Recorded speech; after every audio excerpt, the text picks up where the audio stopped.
Bonjour tout le monde. Bon midi. Merci d'être avec nous aujourd'hui. On a un petit peu moins de gens avec nous ce midi. On est tellement des gens sages financièrement, Francis, Julie et moi, qu'on avait oublié que c'était le Black Friday et l'orgie de consommation en ligne aujourd'hui.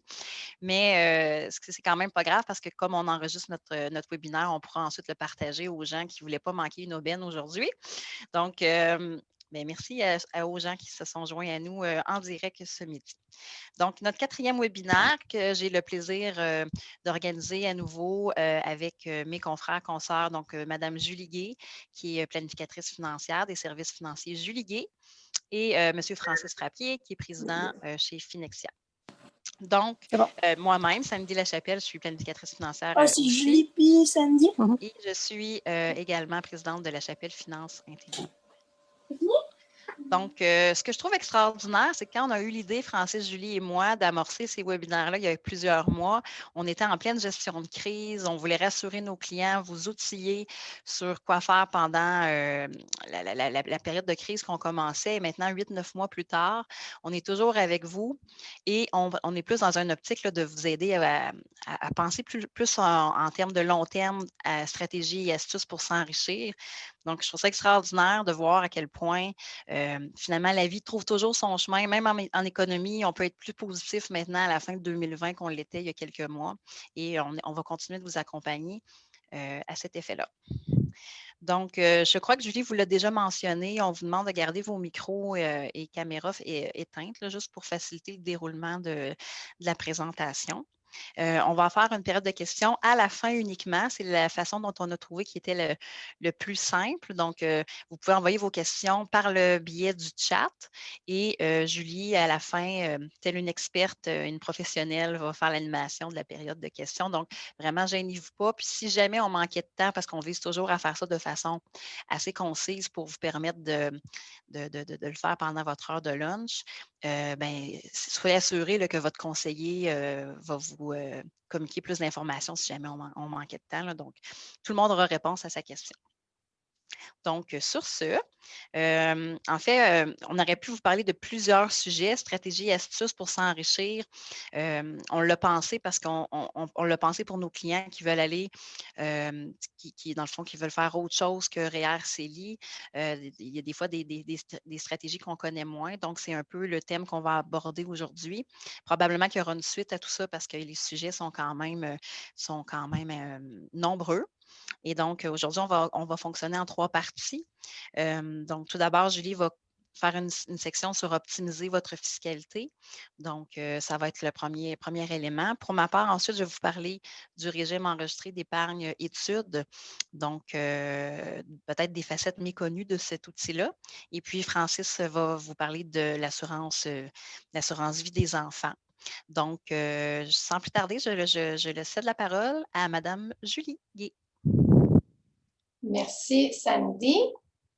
Donc, je vais faire un partage d'écran. Donc, ça ne sera pas très long. Est-ce que vous voyez bien mon partage? Merci. Donc, pardon. Alors, je vais commencer avec une petite mise en garde. Cette présentation-là ne constitue pas un avis juridique, comptable ou fiscal. Donc, vous avez la responsabilité là, de consulter vos professionnels dans ces domaines-là, en fait. Donc, moi, j'ai un scoop, en fait, ce midi à vous dire. Pour s'enrichir, une façon simple d'y arriver, mais pour lesquelles vous devez assurément être accompagné, eh bien, c'est de tirer profit de votre fiscalité. Alors, question de mettre la table ce midi. Je vais dans un premier temps vous parler dans les grandes lignes là, de notre régime fiscal.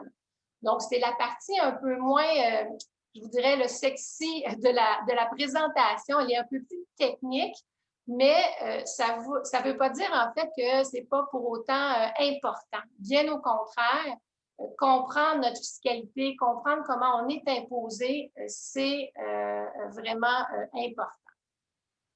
Donc, je vais aussi également vous parler des courbes de la Ferrière. Vous comprendrez pourquoi tout à l'heure.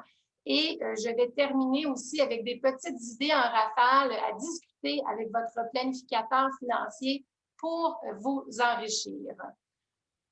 Donc, nombreux là, sont ceux qui croient à tort que chaque dollar gagné est imposé au même taux. En fait, là, notre salaire est imposé par tranche. Donc, je pense que vous voyez bien ici les différents paliers combinés au fédéral et au provincial. Donc, les premiers dollars gagnés sont moins imposés que les derniers. J'entends souvent dire les gens, en fait, se plaindre là, littéralement que leurs revenus sont imposés à 50 ou encore, j'entends souvent aussi que bon, la moitié de leurs revenus s'en va au gouvernement. Eh bien, c'est faux. Parce que le système d'imposition canadien, il est progressif. Le montant d'impôt à payer est calculé par palier de revenus et chaque palier se voit imposer à un taux différent qui augmente de palier en palier. Donc, juste à vous le dire, je suis essoufflée. Donc, je vous l'ai dit que c'est un petit peu plus technique, là, la présentation. Alors, afin de calculer adéquatement le montant d'impôt à payer, il faut fractionner notre revenu selon les paliers d'imposition, puis appliquer à chacune des portions de notre revenu un taux d'imposition distinct pour chacun des paliers. Alors là, j'ai fait un petit calcul pour bien illustrer mon propos. Donc, en fait, dans mon exemple, pardon, j'ai monsieur le client qui gagne 150 000 en salaire. Selon la croyance populaire, bien, plusieurs diraient que monsieur le client va payer 47 d'impôts. Si je retourne à mon petit tableau tout à l'heure, un revenu de 150 000, si on regarde la table d'imposition de taux d'impôt marginaux, bien, vont dire que c'est peut-être pour ça aussi que la croyance qu'on envoie la moitié de notre argent au gouvernement, là, c'est probablement ça, mais c'est à cause, en fait, de notre taux marginal d'impôt. On dit qu'on va payer 47 d'impôts. Mais en fait, quand on doit décortiquer ce revenu-là, donc on prend le premier palier de 44 000 qui est imposé à 27 puis ensuite, je prends le différentiel du premier palier donc, entre les deux montants, là, ça donne 3 990 qui, lui, est imposé à 32 et là, je fais ça pour chacun des paliers. Donc, je vous épargne le reste, là, mais les différents calculs, mais le client va payer 55 000 en impôts, soit un taux réel de 37 qu'on appelle le taux effectif, qui est le taux réel d'imposition. Donc, ce n'est pas mon 47 de tout à l'heure qui aurait donné 70 500 d'impôts à payer. Je vais ouvrir une petite parenthèse ici parce que c'est justement un régime progressif fiscal. Eh bien, si j'ai le même 150 000 de revenus, mais cette fois-ci, c'est monsieur et madame qui gagnent chacun 75 000 en salaire. Donc, en refaisant mes mêmes calculs, je vais arriver à un impôt payé de 34 000 ce qui représente un taux réel d'impôt de 22 Là, je sais bien qu'un salarié ne peut généralement pas ajuster ses revenus de salaire. On n'a pas le contrôle là-dessus. Par contre, si vous êtes un salarié qui est propriétaire de son entreprise et qui travaille avec votre conjoint ou votre conjointe, bien, c'est peut-être possible de diminuer, en fait, votre facture d'impôt seulement en rééquilibrant vos revenus. Bon, je le mentionne parce qu'il y a peut-être des gens à l'écoute pour qui cette situation-là peut s'appliquer. Alors, je referme ma petite parenthèse. En résumé, bien, on a un régime, il y a deux choses peut-être à retenir, c'est qu'on a un régime fiscal progressif par palier. Et l'autre chose qui est important de distinguer aussi, c'est notre taux d'imposition marginal versus notre taux d'imposition effectif. Donc, le premier correspond au taux qui s'applique au dernier dollar gagné au cours de l'année. Puis le second taux, pardon, qui est le taux effectif, c'est le taux d'impôt réel payé pour un contribuable. Dans tous les cas, vous allez être d'accord avec moi pour dire qu'on cherche toute une façon de réduire notre facture fiscale et cotiser à son REER, c'est souvent une solution à considérer pour ceux qui ont évidemment l'espace REER. Donc, comme on dit dans notre jargon pour le faire, quand on parle d'espace REER, là, donc, je n'entrerai pas dans les détails exhaustifs du REER, mais je vais vous rappeler les points suivants. C'est qu'en 2020, vous pouvez cotiser 18 de votre revenu jusqu'à un maximum de 27 230 $. Et les cotisations sont déductibles de votre revenu, ce qui veut dire que si vous gagnez 75 000 $ et que vous cotisez 10 000 $ dans votre REER, bien, vous allez payer les impôts sur un revenu de 65 000 $. D'où, en fait, l'économie d'impôts dont on parle. Donc, votre cotisation REER là, diminue votre revenu imposable. Là, pour certains, il est hors de question de cotiser au REER. Là, on a les anti-masques, mais on a aussi les anti-REER. Alors, j'espère, en fait, je vais tenter de vous démontrer dans la prochaine diapositive qu'il est peut-être très avantageux de cotiser à votre REER. Je vous ramène mon fameux tableau de tout à l'heure. Il y a plusieurs conseillers, puis malheureusement, il y a plusieurs comptables aussi qui se servent du taux marginal d'impôt pour estimer l'économie d'impôt d'une cotisation REER. Eh bien, c'est une erreur parce que si vous gagnez 125 000 $ et que vous cotisez 10 000 $ à votre REER, bien, dans le fond, vous allez, tout à l'heure, on l'a mentionné, là, vous pensez que vous allez avoir une économie d'impôt de l'ordre de 47 %, donc de 4 500 sur ma cotisation de 10 000. Donc, en principe, votre REER vous coûterait 5 300 $. Mais la réalité, elle est tout autrement. C'est que, voilà pourquoi, en fait, c'est que le taux marginal d'impôt ne tient pas compte de toutes les mesures socio-fiscales que le gouvernement met en place, comme l'allocation familiale, le supplément de revenu garanti. En fait, des mesures, il y en a une quinzaine. Alors, je ne vous les énumérerai pas tous, mais c'est donc notre revenu net qui détermine notre admissibilité à ces différents programmes-là. Donc, si vous cotisez à votre REER, vous vous trouvez à diminuer votre revenu, puis ça pourrait vous donner des allègements socio-fiscaux pour vous permettre des économies d'impôts qui peuvent aller jusqu'à 80 % du montant contribué à votre REER. Donc, si vous cotisez 10 000 $, ça se peut qu'il vous coûte en bout de ligne que 2 000 $.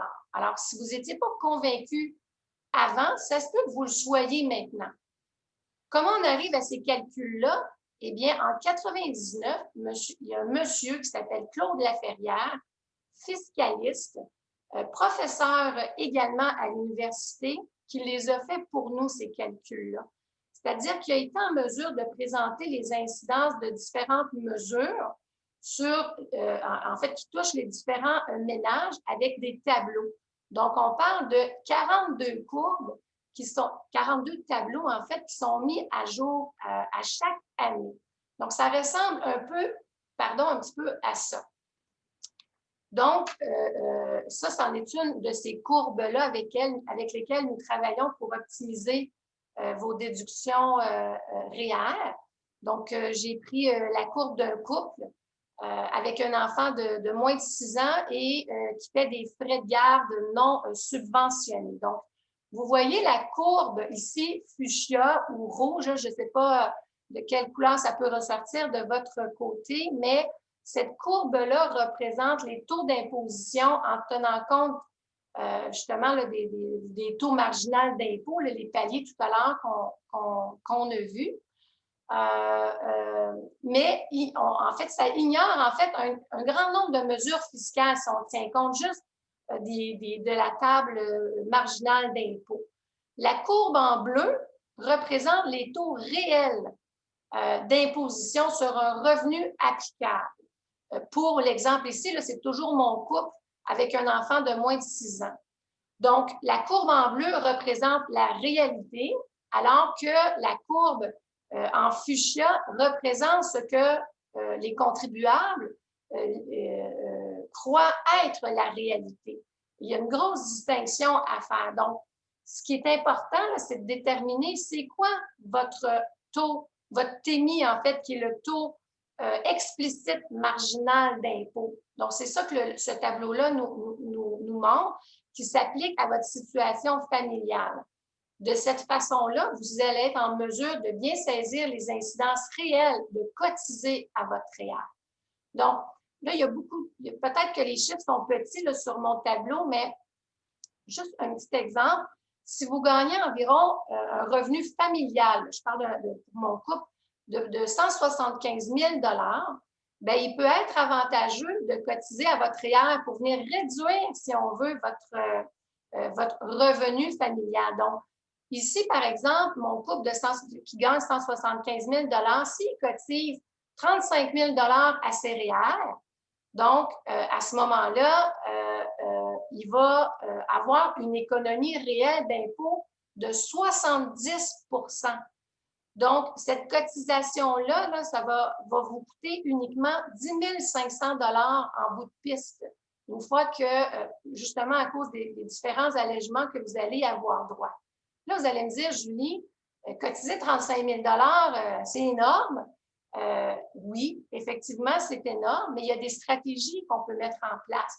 Il y a des prêts REER qui peuvent être intéressants dans une situation comme celle-là. Donc, dans le fond, informez-vous auprès de votre conseiller.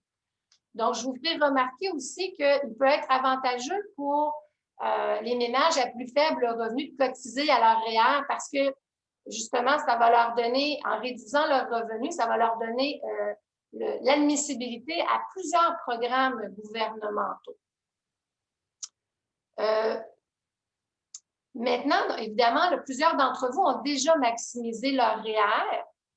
Donc, optimiser les cotisations REER, ce n'est pas nécessairement une option pour eux. L'autre facteur, c'est que même si vous avez toujours cotisé le maximum dans vos REER, la réalité est que si votre salaire individuel dépasse 151 275 eh bien, à cause du maximum permis cette année, là, qui est de 27 000 l'épargne REER ne va pas suffire pour ces gens-là à la retraite de maintenir leur niveau de vie. Donc, c'est important de regarder d'autres options pour s'enrichir. Tout à l'heure, samedi, Francis vont nous parler de 2 stratégies en détail, qui est le régime épargne-études, qui s'adresse aux parents et aux grands-parents. Et Francis va nous parler de l'assurance. Mais avant, voici quelques idées en rafale que j'aimerais, dans le fond, partager avec vous pour vous inviter justement à discuter de ces solutions-là avec votre conseiller ou votre planificateur financier. Donc, la première chose, c'est de optimisation fiscale, en fait, de son portefeuille de placement. Donc, vous pouvez cotiser à votre CELI, mais il existe aussi des placements appelés des fonds constitués en société.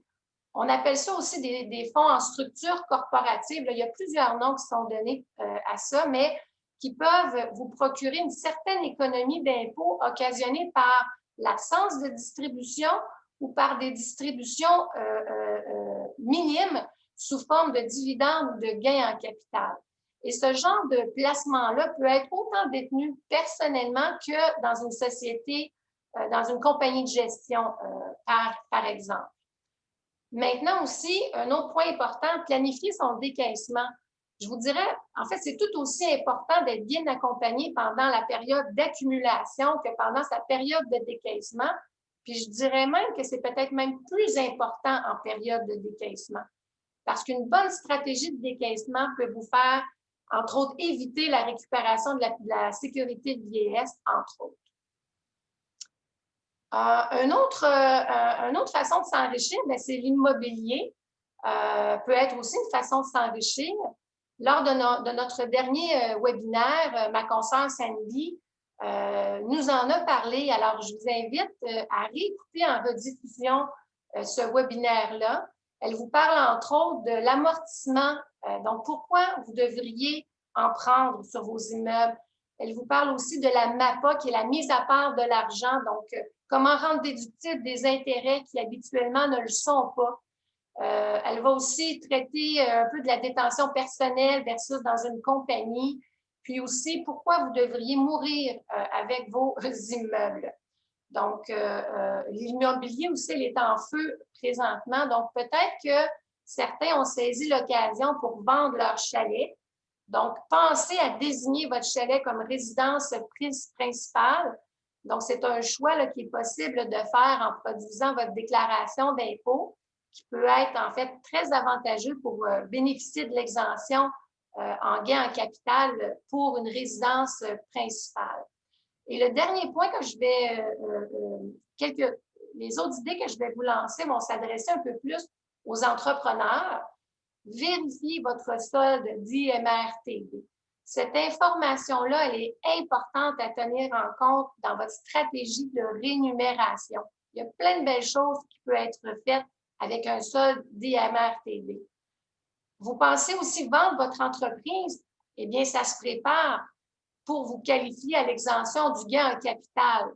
Donc, c'est important qu'il y ait eu une préparation. Il faut faire attention de ne pas contaminer son entreprise. Donc, il y a des gestes à poser et à ne pas poser si vous avez l'intention de vendre votre entreprise.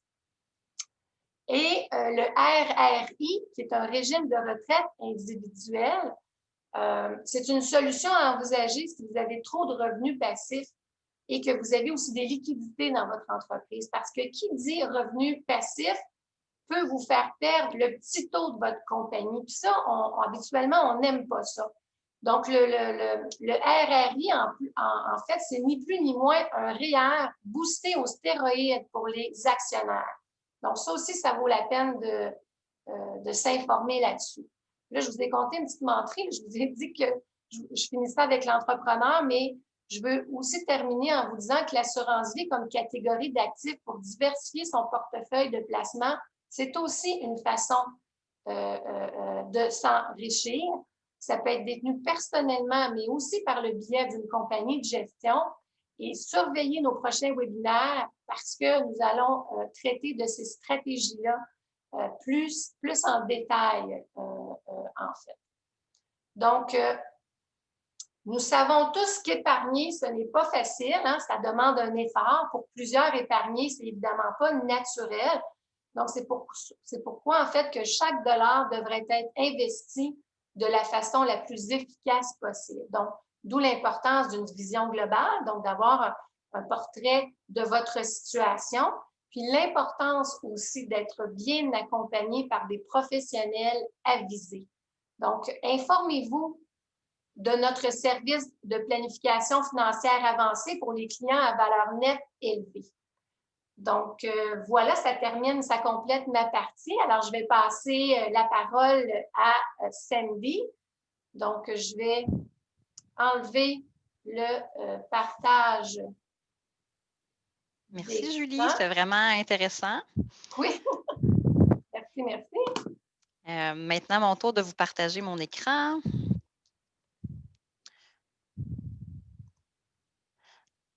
Alors, j'espère que tout le monde a un délicieux repas à partager, à déguster pendant la présentation.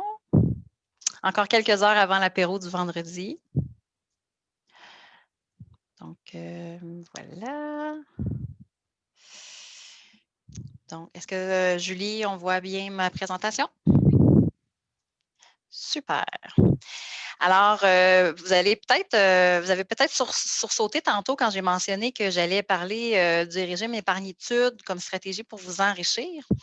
Dans le fond, le REE, aujourd'hui, je vous le présente comme une façon de faire de l'argent, finalement, grâce à vos enfants, à vos petits-enfants. Donc, peut-être que vous trouvez ça spécial comme affirmation. On entend souvent dire que les enfants, ça coûte cher. Mais quand même, une possibilité là, d'optimiser votre patrimoine. Je veux dire, sur le dos de vos enfants, là, mais c'est pas très méchant. On les aime tellement, nos petits cocos. Donc, je vais vous montrer comment. Vous permettre de fructifier, dans le fond, vos avoirs grâce au REE. Petite affirmation dès le départ, là, je ne suis pas en train de vous dire si vous devriez payer ou pas les études de vos enfants. En planification financière, j'entends toutes sortes d'opinions à ce sujet-là. J'ai des clients pour qui c'est vraiment important de payer toutes les études de leurs enfants. J'ai des clients qui disent oui, je veux mettre de l'argent de côté dans mon REE. mais je veux que mon enfant participe au financement de ses études parce que ça va lui montrer la valeur de l'argent. Puis j'ai déjà entendu très souvent, je me suis arrangée, ils s'arrangeront. Donc, ce n'est pas une question de vous dire si vous devriez les payer ou pas, les études, c'est vraiment de mettre en lumière que au final, qui va payer quoi au niveau des études, ça n'empêche pas qu'on peut se servir du REA comme un régime avantageux pour bien des familles. Donc, je vous invite à ouvrir votre esprit, même si vous, dans le fond, vous ne tenez pas absolument à payer toutes les études de vos enfants. Je vais vous expliquer comment on peut quand même s'en servir aujourd'hui. Donc, c'est vraiment ça le but. Je vais faire un petit rappel de c'est quoi le REE parce que dans le fond, on veut partir avec la même base, mais je vais passer très rapidement parce que je prends pour acquis que c'est quand même un régime que la majorité des gens connaissent. Ce qu'on va surtout regarder, c'est pourquoi c'est avantageux, puis quelle astuce on peut utiliser pour bien s'en servir. Donc, le régime enregistré d'épargne-études, c'est un régime qu'on dit enregistré, donc, et dans lequel on peut investir toutes sortes de produits de placement. Euh, on le répète souvent dans le cadre de nos interventions. Des fois, les gens font des affirmations comme ouais, j'ai déjà pris ça un REER une fois, puis ça, je ne crois pas à ça parce que ça ne rapporte pas.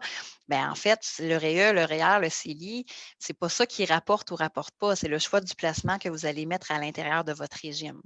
Donc, un REE comme un REER ou comme un CELI peut accueillir que ce soit des fonds communs de placement, des fonds distincts, des titres boursiers, des produits de placement garantis. Ça peut même prendre la forme des fois d'un compte de banque. Donc, c'est vraiment le régime en tant que tel. Ce n'est pas le placement qu'on appelle un REE.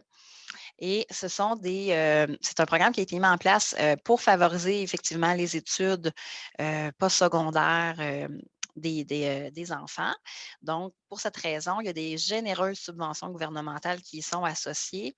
Donc, on parle de la subvention canadienne pour les études des enfants et l'incitatif québécois pour les études des enfants. Donc, si on utilise bien le REE, on peut aller chercher jusqu'à un maximum au Québec de 10 800 par enfant. Euh, donc, en tenant compte là, que vous répondez aux critères de l'IQEE, mais que c'est un peu plus technique. Donc, ça, à ce moment-là, vous regarderez avec votre conseiller. Mais la majorité des gens ont un 30 de subvention. Et vous avez un plafond de 50 000 par bénéficiaire dans le régime. Donc, si vous avez 4 enfants, vous pouvez mettre 200 000 dans un REE familial ou 4 fois 50 000 dans un REE individuel. Et le mécanisme, donc il n'y a pas de déduction fiscale comme un REER, mais tout le rendement qui va être fait dans le régime enregistré d'épargne-études va être à l'abri de l'impôt tant que les investissements vont demeurer dans le régime. Et à la fin, donc que ce soit pendant les études ou à la fin de l'échéance, si on arrive aux 35 ans, il y a des paiements d'aide aux études qui vont être composés des subventions et des revenus de placement qui vont être imposés dans les mains du bénéficiaire. Le bénéficiaire, c'est évidemment l'enfant. Donc, pourquoi c'est avantageux fiscalement? Bien, premièrement, c'est que si vous avez déjà maximisé vos REER, vos CELI, vous n'avez plus d'espace pour profiter d'un mécanisme d'impôt différé. Donc, dans le fond, c'est comme si on extensionnait à ces privilèges-là d'épargner à l'abri de l'impôt. Vous pouvez mettre jusqu'à 50 000 dans le REE. Et donc, comme un REE peut être ouvert pendant 35 ans, tout le rendement qui va être fait sur ces placements-là pendant au plus tard 35 ans va se faire sans imposition. Et à la fin, comme le gain qui est accumulé sur le capital va être imposé dans les mains de l'enfant, donc c'est l'enfant qui va être imposé sur les PAE dont je parlais. Généralement, les enfants étant aux études, l'imposition va être quasi nulle ou en tout cas de façon assurément moindre que le parent. Donc, c'est fiscalement avantageux. Au final aussi, ce que je tiens à mentionner, c'est que non seulement on peut profiter d'un report d'impôt. Donc, en faisant imposer aussi l'enfant sur les revenus, on fait une forme de fractionnement de revenus. Des fois, les gens se retiennent d'investir au maximum dans le REE, mais ce qu'il faut vraiment comprendre, c'est qu'au final, si l'enfant ne fait pas d'études postsecondaires, il y a quand même un mécanisme pour s'en sortir de façon avantageuse. Donc, évidemment, là, vous pourriez perdre les subventions, mais vous pouvez reprendre vos cotisations et les mettre dans le REER, par exemple. Donc, n'oubliez pas que comme c'est fait avec de l'argent déjà après impôt, déjà imposé, il n'y aura pas de pénalité si vous ressortez vos cotisations. Alors, sachant tout ça, pourquoi maintenir des sommes dans votre portefeuille non enregistré? Donc, encore une fois, je le mentionne pour plusieurs personnes, plusieurs familles avec une valeur nette élevée, l'espace dans le CELI va être plus disponible, va être probablement plus petit que l'espace disponible dans le REE. Donc, c'est important de s'en occuper. Et puis, pour appuyer ces dires, j'ai fait un petit calcul rapidement là, avec un calculateur disponible sur le site de l'Institut québécois de planification financière. Donc, on voit que pour un même 10 000 investis, on est capable de graduer, dans le fond, l'ordre dans lequel on devrait le mettre. Donc, évidemment, quelqu'un qui est imposé au plus haut taux va avoir toujours un avantage sur le REER, mais on voit quand même que le REE, considérant l'imposition au moment du retrait, qui est vraiment plus bas que celui du parent, va presque, dans le fond, arriver à être aussi efficace que le REER dans plusieurs situations. Et il va même battre le CELI à un même taux de rendement. Donc, c'est important de s'en préoccuper. Vous avez toujours aussi la comparaison avec rembourser l'hypothèque à un taux de 3 sur l'hypothèque. Vous voyez que vous devriez discuter avec votre conseiller financier de l'importance de faire du placement probablement au lieu de rembourser en accéléré votre hypothèque avec des taux de rendement à 5 et des taux d'hypothèque à 3. Puis, juste peut-être aussi une petite précision, c'est que, tantôt, j'ai mentionné qu'il y avait un mécanisme intéressant, même si l'enfant ne poursuit pas d'études postsecondaires, mais quand même, en 2020, dans les 20 prochaines années, on peut s'attendre à ce que ça n'arrive pas très souvent que les enfants ne fassent pas au moins un cours, une formation, même si c'est un professionnel, suite à l'obtention de leur diplôme d'études secondaires. Donc, première astuce qu'on va regarder ensemble, cotisation annuelle ou forfaitaire, parce que je vous ai mentionné, on peut mettre 50 000. Donc, est-ce qu'on le met d'un coup ou on l'investit à chaque année? Donc, on a possibilité de faire une comparaison. Dans le fond, quelqu'un qui a en ce moment 50 000 de disponible et que son 50 000 est placé dans un placement non enregistré. Rappelez-vous, le rendement sur ce placement-là est imposable. Donc, on pourrait décider de prendre le 50 000 tout de suite, puis de mettre une croix sur les subventions et de se dire, bien, je vais quand même capitaliser à l'abri de l'impôt plus longtemps, donc sur une plus longue période, si je commence à la naissance d'un enfant, par exemple. Ou si je compare avec une cotisation annuelle, donc la stratégie étant de mettre un maximum, en fait, on peut mettre le 50 000 d'un coup, mais pour aller chercher le maximum de subventions annuellement, c'est 2 500 par enfant. Donc, on pourrait faire ça de cette façon-ci. Donc, on met une première cotisation à la naissance. Ensuite, sur les prochaines années, on met le montant minimum requis pour subventionner les subventions. Donc, à l'année 1, grosso modo, on parlerait d'investir un premier 16 500 pour aller chercher le BEC, le bon d'études canadien, pour les gens qui sont admissibles. Et une autre partie qui vise à faire la cotisation, puis un autre qui vise à prendre l'excédent entre le montant requis pour les subventions, puis la marge de manœuvre supplémentaire qu'on a. Donc, j'ai comparé les deux, puis la conclusion, c'est que finalement, pour que l'option d'investir le 50 000 d'un seul coup à la naissance de l'enfant, il faudrait être sûr que notre portefeuille de placement nous assure 4,5 de rendement, donc chaque année, pour, dans le fond, battre l'investissement graduel avec les subventions. Donc, vous êtes probablement à même de constater que, dépendamment de votre profil d'investisseur, ce n'est pas garanti, là, vous allez faire 4,5 Donc, dans la majorité des cas, évidemment, en planification financière avancée, on peut vraiment le calculer client par client, mais ceci étant dit, là, avec le calcul rapide que j'ai fait, pour la majorité des dossiers, l'investissement graduel deviendrait, dans le fond, plus intéressant. Évidemment, si vous avez de l'espace CELI ou disponible, on va jouer aussi entre le CELI puis le REE. Donc, on peut, si vous avez 50 000 disponibles, on peut le mettre dans un CELI s'il y a de l'espace, puis après ça, sortir chaque année, transférer vers le REE, ce qui est requis pour les subventions. Et pourquoi je marque jouer avec le REER, c'est aussi que dans beaucoup de familles, on va se dire, est-ce qu'on fait le REER ou le REE, dans quel ordre? Bien, c'est sûr que, comme je vous ai montré tantôt, dans beaucoup de cas, on peut faire la cotisation REER et se servir du retour d'impôt pour investir dans le REER. Donc, voilà pour cette petite astuce. Comme j'ai mentionné tantôt, ne vous limitez pas aux subventions. Donc, même si ce qu'on veut, c'est minimalement maximiser ces subventions-là, si vous avez beaucoup de liquidités, si vous êtes un parent ou un grand-parent qui avait des placements non enregistrés sur lesquels vous êtes imposé, donc utiliser le plafond de 50 000, c'est une stratégie très payante. Voilà. Et une note pour les grands-parents, parce qu'à ce moment-là, dans les familles, souvent, on va nous poser la question, est-ce que le grand-parent peut ouvrir un REE? Est-ce que le parent peut en ouvrir un? La réponse, c'est oui à toutes ces questions. Il peut y avoir plusieurs régimes d'ouvert pour un même enfant. La seule chose, c'est que il faut se parler dans les familles, surtout dans les familles de parents séparés. Donc, c'est important de faire ça qu'avec votre conseiller en placement, qu'il y a une stratégie pour aller maximiser les subventions, puis que tout le monde se parle et ne mette pas, dans le fond, trop d'argent une année, puis passer dans l'autre. Et une erreur fréquente que j'observe, bien, tant qu'à utiliser un mécanisme enregistré de 50 000 pour faire du placement, investissez-le. Donc, on vise la croissance. Souvent, dans les REE, ce que je remarque, c'est que les gens vont prendre des placements garantis ou dans les types de REE collectifs, on abandonne toute forme de rendement sous prétexte que de toute façon, on a des subventions et des possibilités de bourse.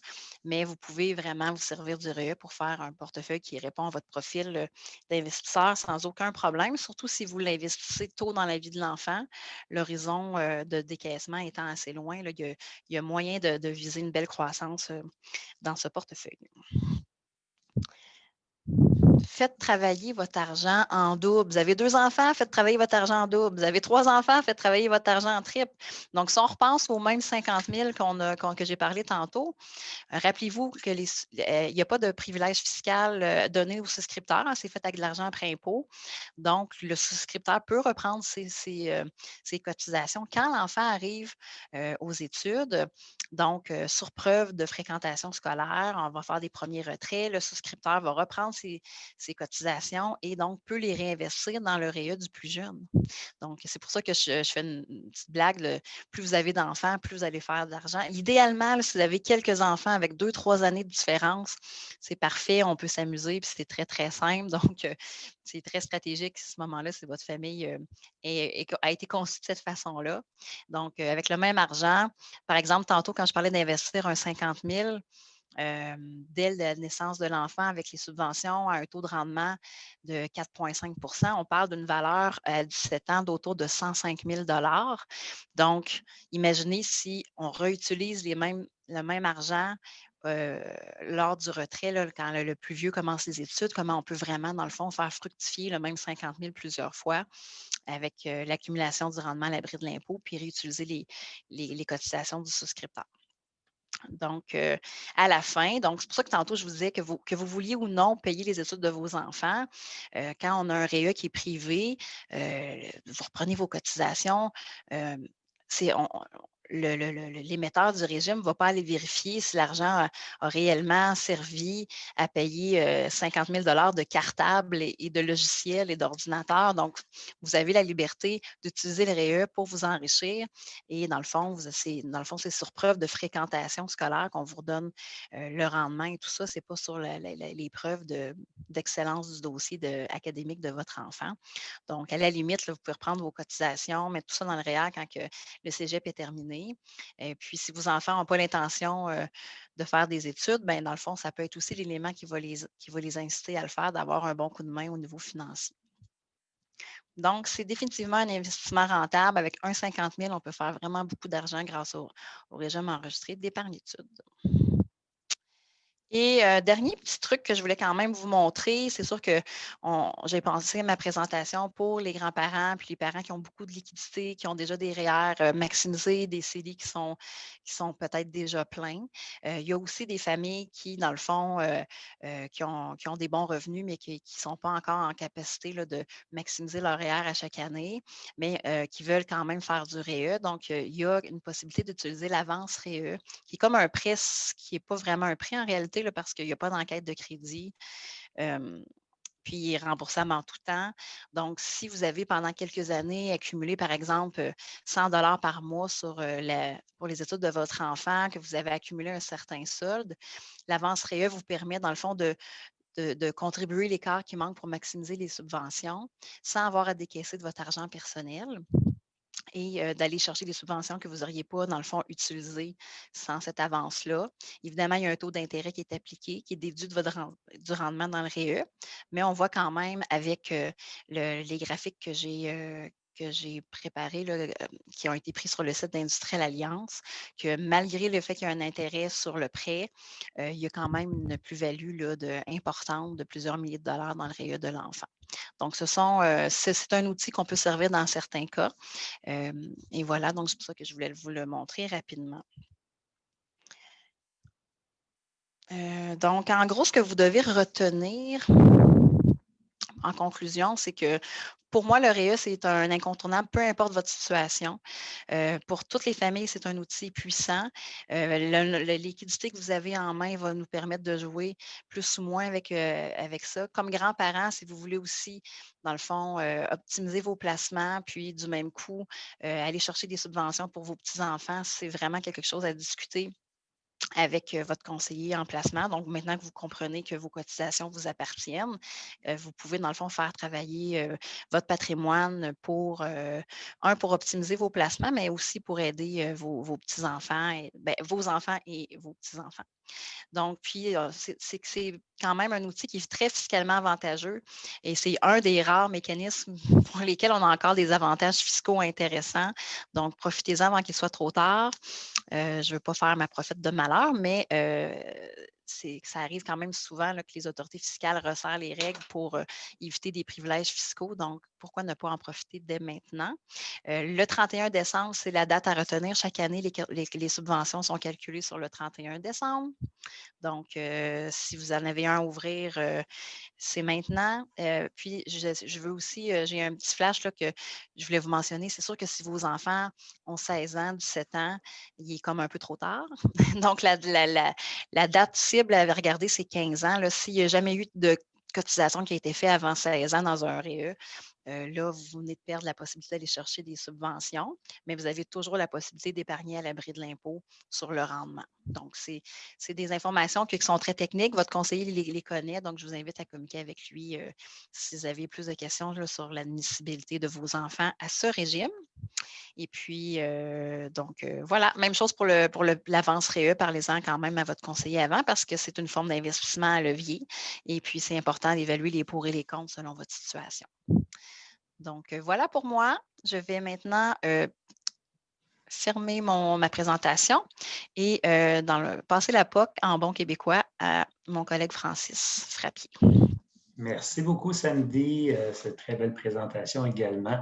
Juste mentionner, faire un appui supplémentaire par rapport au régime d'épargne études. Si on a manqué une année de 2500, on peut aller recotiser aussi 5000. On va recevoir la double cotisation. Donc, ça, c'est des choses qui peuvent être très intéressantes. Donc, je vais aller partager ma présentation.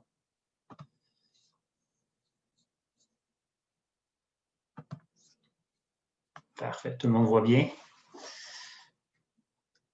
Si vous ne voyez pas, dites-moi-le. Donc aujourd'hui, l'avantage fiscal grâce aux enfants. Donc, qu'est-ce qu'on va regarder?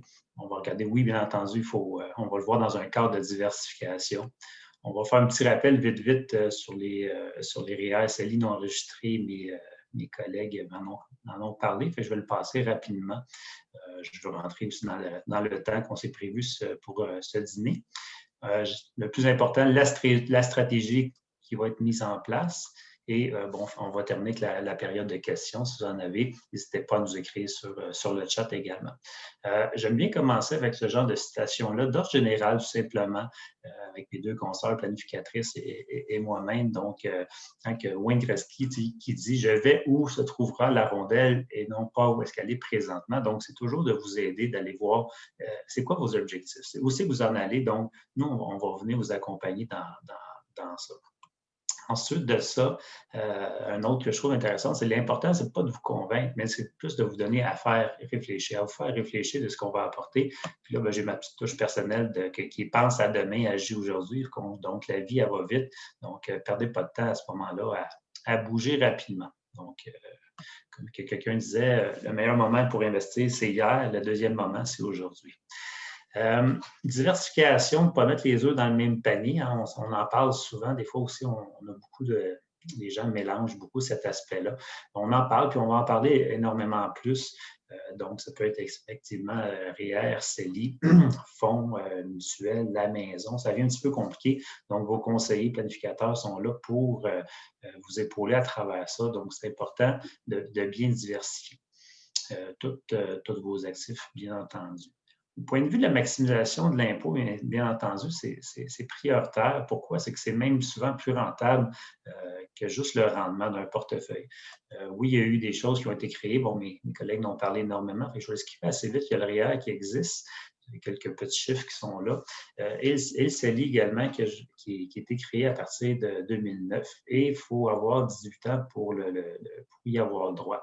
Donc, quelqu'un qui a eu 18 ans l'année passée n'a pas le droit au maximum qui sont mentionnés. Donc, il a le droit à son maximum de l'année en cours. Donc, 6 000 exemple pour cette année. Et c'est encore un 6 000 exemple pour 2021. Donc, c'est pour ça que quelqu'un qui n'en a jamais pris depuis 2009, qui avait 18 ans et plus à partir de cette date-là, donc aujourd'hui, en 2020, aurait le droit à 69 500 de cotisation dans son CELI, ce qui va augmenter à 75 500 l'année prochaine. Le gros avantage, c'est qu'il n'y a pas d'impôt lors de l'accumulation ni lors du retrait. Ce que je veux porter un peu l'attention un peu plus, c'est justement sur le point de vue des placements non enregistrés, donc hors REER, hors CELI, hors régime d'épargne études, bien entendu. Donc, lorsqu'on reçoit de l'argent, donc on fait un placement qui est haut, ou le dit fameux placement au compte ouvert. Si le véhicule de placement rapporte de l'intérêt, mais ce véhicule-là, il est 100 imposable. Aujourd'hui, avec les faibles taux d'intérêt, c'est sûr que les gens ont moins tendance à y aller dans ce type de placement-là. On a vu des certificats de placement garantis sur 5 ans offrir des 1,3, 1,5. On se fait ramasser à 100 sur l'impôt, on enlève ça. En plus, l'inflation est à 1,9, 2 calculé rapidement. On fait de l'épargne négative, donc il vaut mieux utiliser d'autres véhicules, tels le dividende, plus ou moins 75 consultez votre comptable, votre fiscaliste. Chaque situation est un peu différente au niveau du dividende. Et le gain capital, donc sur une action ou des fonds mutuels en action, c'est la moitié qui va être imposée. Et c'est là qu'on arrive avec d'autres idées, d'autres stratégies.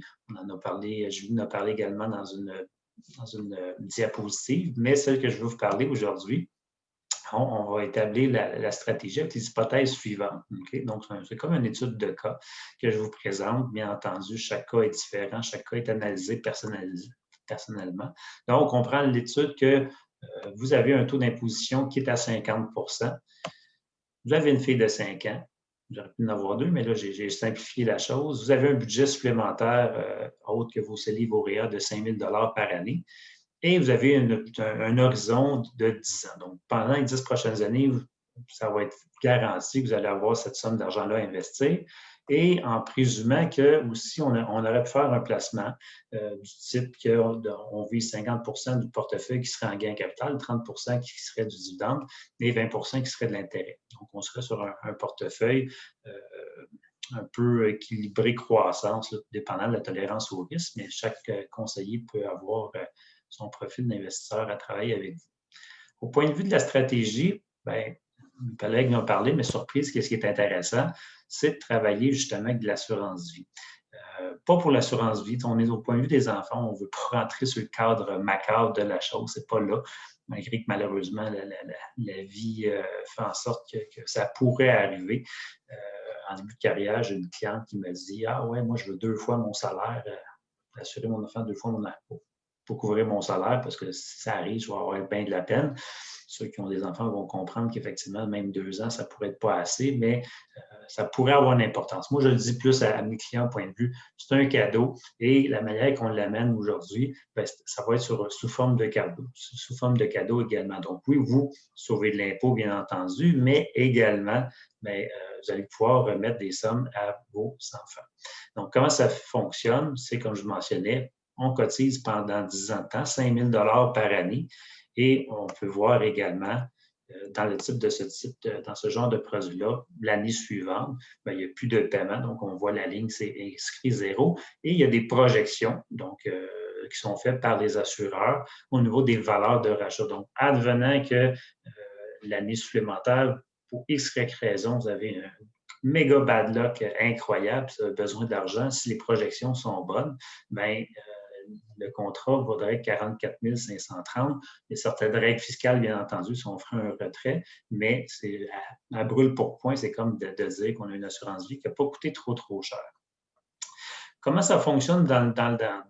Donc là, on avait les premières années, là, je vous amène que si on avait fait le placement, donc l'exemple de placement alternatif, donc on ne prend pas l'assurance vie, on prend vraiment un placement conventionnel dans une non enregistrée.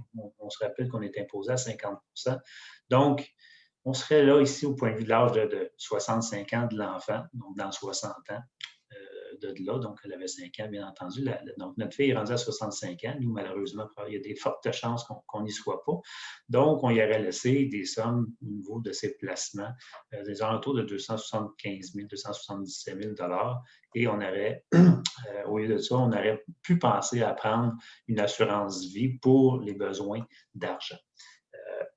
Cadeau, comme je disais avant tout, de penser à elle. Et pour vous aussi, c'est une bouée. Je vous expliquais qu'il y a une valeur qui peut être à vous. Donc, si c'est vous qui avez besoin de cet argent-là dans 15, 20, 30 ans, bien, c'est vous le titulaire. Vous avez toujours la valeur de rachat. Mais si tout va bien de votre côté, puis vous avez bien planifié votre retraite, puis vous ne manquez pas d'argent, bien, c'est une belle pensée pour vos enfants.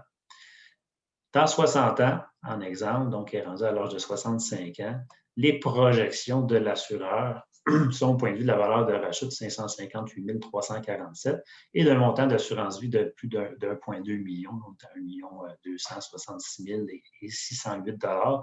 Et en devenant un décès d'âge un peu plus normal, donc mettons à l'âge de 85 ans. C'est sûr que les filles aujourd'hui ont une espérance de vie plus âgée que ça, mais maintenant, il faut statuer.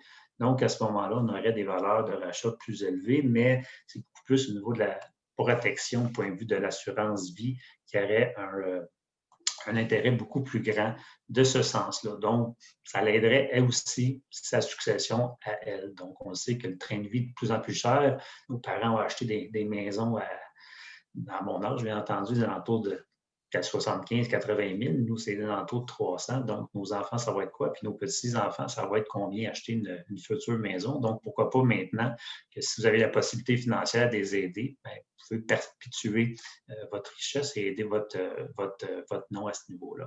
Pour arriver au même 658 $, si on le mettait dans un comparatif, on aurait vraiment, par exemple, un besoin d'un rendement de 9,41 %. Pourquoi? C'est que l'assurance vie, tout l'argent qui se fait à l'intérieur est à l'abri de l'impôt. Okay? Tantôt, je mentionnais, si vous avez besoin d'argent tout resserré, il faut faire attention, consulter votre conseiller, vos fiscalistes, vos comptables, parce qu'il y a un autre impact fiscal qui pourrait arriver. Mais le but en n'étant pas là, c'est que l'argent accumule à l'abri de l'impôt. Et pour y arriver, donc, il faudrait investir la même somme d'argent, ce qu'on disait, donc le même 5 000 $ pendant 10 ans. Ici, vous allez voir mon tableau, j'ai un 9 ans de dépôt, qui durée des cotisations. Pourquoi? C'est qu'en assurance vie, il faut faire un dépôt initialement. Donc, il faut mettre un premier 5 000 $ et 9 autres contributions supplémentaires. Donc, ici, quand je dis le montant actuel, c'est qu'on est au jour 1 et il faut essayer de cette façon-là. Si je l'avais triché, j'avais dit, bien, je fais 10 dépôts de 5 000 $, bien, mon pourcentage aurait été plus élevé, ça aurait fait tricher les chiffres, mais ce qui n'est pas le cas, c'est qu'il faut présenter les vraies données.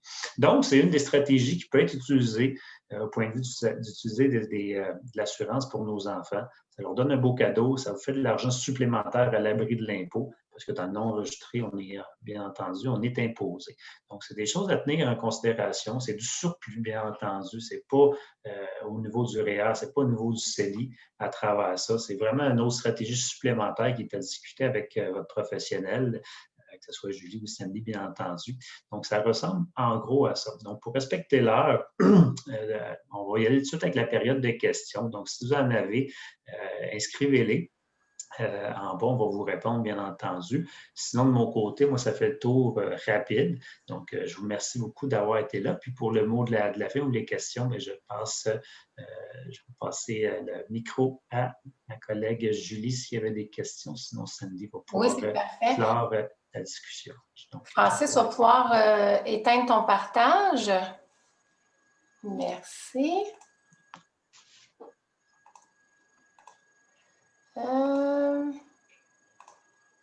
Donc, pour les questions, il ne semble pas avoir de questions, alors je présume, je peux peut-être laisser quelques secondes encore là, pour... J'aimerais faire une précision. Peut-être qu'il y a des questions qui vont rentrer entre-temps. Oui, c'est que tantôt, j'ai parlé de REE. Je lui avais quand même une petite note. Là, on ne fera pas ici de campagne de peur sur les REE collectifs du type universitaire, mais je pense qu'elle vaut quand même la peine de mentionner que si vous voulez mettre en place les stratégies que j'ai mentionnées, que c'est plus facile de le faire avec un REE qui est privé, donc qui a été instauré par une banque ou une compagnie de placement ou en fonds de temps en assurance, parce qu'au niveau du décaissement, ça va être beaucoup plus facile d'aller chercher le retrait du montant qu'on a besoin. Donc, je tenais quand même à le mentionner. Donc, si vous avez déjà un contrat chez un émetteur de REE collectif, il y a des contraintes au niveau du transfert, donc parlez-en à votre conseiller, mais si, par exemple, vous mettez 100 $ par mois puis que vous voulez en mettre plus pour mettre en place une stratégie, ce serait une bonne idée d'en ouvrir un autre, là, même si vous ne transférez pas l'argent dans ce REE-là pour continuer la suite de votre stratégie. Puis l'intervention de Francis, merci Francis, là, parce que c'est vrai, j'avais oublié de dire qu'on pouvait reculer d'1 an. Ça veut dire que si vos enfants ont 7, 8, 9, 10 ans, paniquez pas, là, il n'est pas trop tard. On peut, dans le fond, reculer puis aller chercher toutes les subventions que vous avez besoin.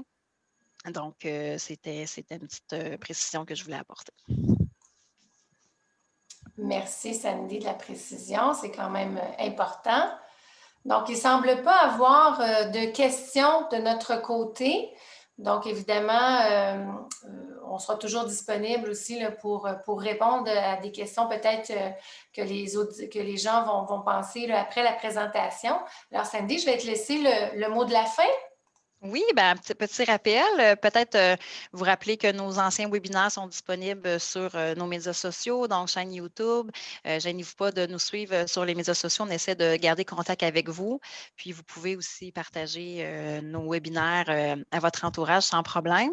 Donc, on va se revoir après les fêtes. Je vous souhaite un beau mois de décembre, d'une période de la plus festive et magique possible dans le contexte de 2020. Puis, donc, début 2021, on vous attend avec de nouveaux webinaires. Donc, évidemment, il y a des chances qu'on vous parle de placement puis de REER en début d'année, mais aussi, on vous prépare un webinaire sur l'assurance comme catégorie d'actifs, donc comment bien diversifier votre patrimoine avec des produits d'assurance. Donc, voilà, je vous remercie de votre présence, puis on se revoit en 2021. Merci.